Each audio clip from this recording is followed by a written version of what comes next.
उन्नती live updates, जनतेचा आवाज, सत्याचा प्रकाश. गेवराई पोलिसांची मोठी कारवाई. 20 लाखांच्या मुद्देमालासह अवैध वाळूचा हायवा जप्त.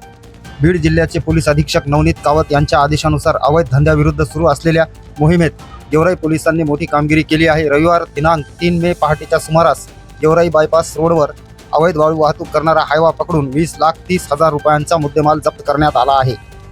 गेवराई पोलीस ठाण्याचे पोलीस निरीक्षक किशोर पवार आणि त्यांच्या पथकाने 3 मे रोजी पहाटे 3:30च्या सुमारास नॅशनल हायवे 52 वरील दत्तराज पार्क कमानीजवळ गस्त घालत असताना संशयास्पद हायवा क्रमांक AP 39 TQ 1239 अडवला.